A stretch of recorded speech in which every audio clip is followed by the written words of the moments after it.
बिस्मिल्लाहिर्रहमानिर्रहीम। अस्सलामु अलैकुम व रहमतुल्लाहि व बरकातुहू। नहजुल बलागा तीसरा खुतबा, पहला हिस्सा। ये खुतबा शिक़शिक़िया के नाम से मशहूर है।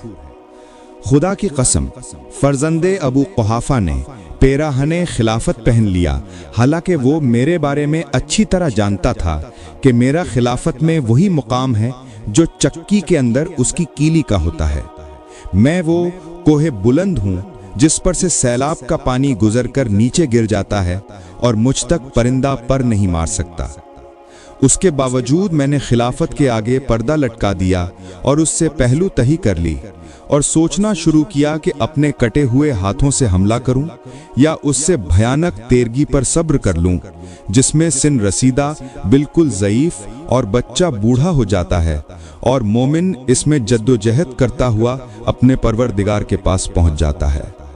मुझे इस अंधेर पर सब्र ही करीने अक्ल नजर आया, लिहाजा मैंने सब्र किया, हालांकि आंखों में गुबारे अंदूह की खलिश थी और हल्क में गमो रंज के फंदे लगे हुए थे।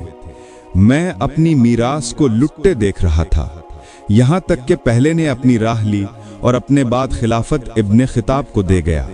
फिर हजरत अलैहिस्सलाम ने बतौर तमसील ऐशा का ये शेर पढ़ा। ताज्जुब है कि वो जिंदगी में तो खिलाफत से सुबुकदोश होना चाहता था, लेकिन अपने मरने के बाद उसकी बुनियाद दूसरे के लिए इस्तवार करता गया। बेशक इन दोनों ने सख्ती के साथ खिलाफत के थनों को आपस में बांट लिया। उसने खिलाफत को एक सख्त और दुरुस्त महल में रख दिया, जिसके चरके कारी थे, जिसको छूकर भी दुरुस्ती महसूस होती थी, जहां बात बात में ठोकर खाना और फिर उज्र करना था। जिसका इससे साबिका पड़े वो ऐसा है जैसे सरकश ऊंटनी का सवार कि अगर महार खींचता है तो उसकी मुंह जोरी से उसकी नाक का दरमियानी हिस्सा ही शिगाफ्ता हो जाएगा, जिसके बाद महार देना ही नामुमकिन हो जाएगा, और अगर बाग को ढीला छोड़ देता है तो वो उसके साथ मोहलिकों में पड़ जाएगी। उसकी वजह से बकाए यज़्द की कसम लोग कज रवी, सरकशी, मुतल्लन मिजाजी और बेराह रवी में मुब्तला हो गए। मैंने इस तवील मुद्दत और शदीद मुसीबत पर सब्र किया, यहाँ तक कि दूसरा भी अपनी राह लगा और खिलाफत को एक जमात में महदूद कर गया और मुझे भी उस जमात का एक फर्द ख्याल किया।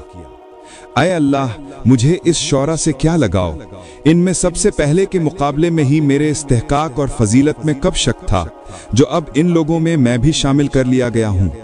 मगर मैंने ये तरीक़ा इख्तियार किया था कि जब वो ज़मीन के नज़दीक होकर परवास करने लगें तो मैं भी ऐसा ही करने लगूं, और जब वो ऊंचे होकर उड़ने लगें तो मैं भी इसी तरह परवास करूं, यानी हत्तल इम्कान किसी न किसी सूरत से निबाह करता रहूं।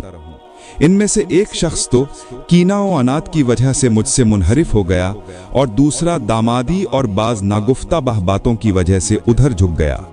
यहाँ तक कि इस कौम का तीसरा शख्स पेट फुलाए सरगीन और चारे के दरमियान खड़ा हुआ और उसके साथ उसके भाई बंद उठ खड़े हुए, जो अल्लाह के माल को इस तरह निगलते थे जिस तरह ऊंट फसले रबी का चारा चरता है। यहाँ तक कि वो वक्त आ गया जब उसकी बटी हुई रस्सी के बल खुल गए और उसकी बदअमालियों ने उसका काम तमाम कर दिया और शिकम परी ने उसे मुंह के बल गिरा दिया। उस वक्त मुझे लोगों के हुजूम ने दहशत ज़दा कर दिया, जो मेरी जानिब बज्जू के याल की तरह हर तरफ से लगातार बढ़ रहा था। यहाँ तक कि आलम यह हुआ कि हसन हुसैन कचले जा रहे थे और मेरी रिदा के दोनों किनारे फट गए थे। वो सब मेरे गिर्द बकरियों के गल्ले की तरह घेरा डाले हुए थे। मगर इसके बावजूद जब मैं अमरे खिलाफत को लेकर उठा तो एक ग्रोह ने बैत तोड़ डाली और दूसरा दीन से निकल गया और तीसरा ग्रोह फिस्क इख्तियार कर गया। गोया उन्होंने अल्लाह का ये इरशाद सुना ही नहीं था कि ये आखिरत का घर हमने उन लोगों के लिए करार दिया है जो दुनिया में ना बेजा बुलंदी चाहते हैं, ना फसाद फैलाते हैं, और अच्छा अंजाम परहेजगारों के लिए है। हाँ, खुदा की कसम, उन लोगों ने इस आयत को सुना था और याद किया था, लेकिन उनकी निगाहों में दुनिया का जमाल खुप गया और उसकी सज धज ने उन्हें लुभा लिया।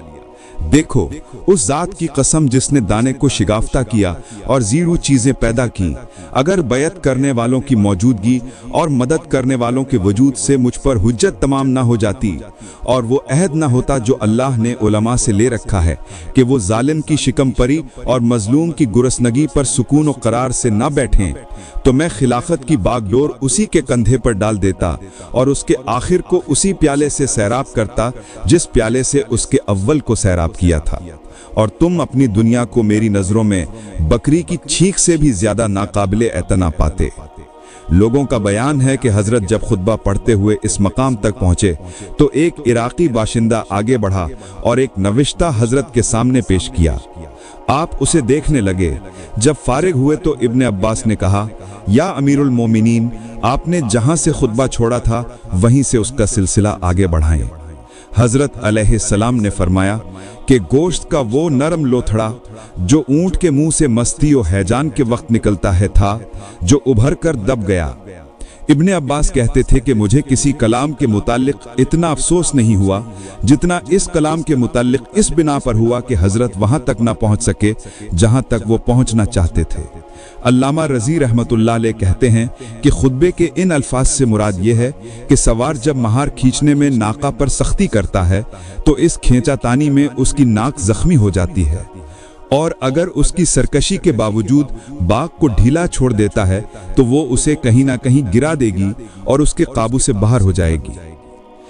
अशनकन नाकता उस वक्त बोला जाता है जब सवार बागों को खींचकर उसके सर को ऊपर की तरफ उठाए, और इसी तरह शन्नकाहा इस्तेमाल होता है।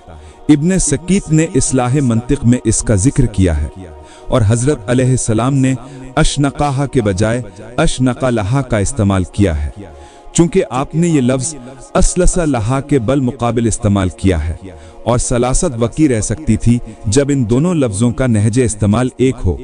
गोया हजरत ने अशनकालहा को इन रफ़ा लहा की जगह इस्तेमाल किया है, यानी उसकी बागें ऊपर की तरफ उठाकर रोके रखे। ये खुतबा शिक़शिक़िया के नाम से मौसूम और अमीरुल मोमिनीन अलैहिस्सलाम के मशहूर तरीन खुतबात में से है, जिसे आपने मकाम रहबा में इरशाद फरमाया। आपसे अगले वीडियो में फिर मुलाकात होगी, तब तक के लिए खुदा हाफिज।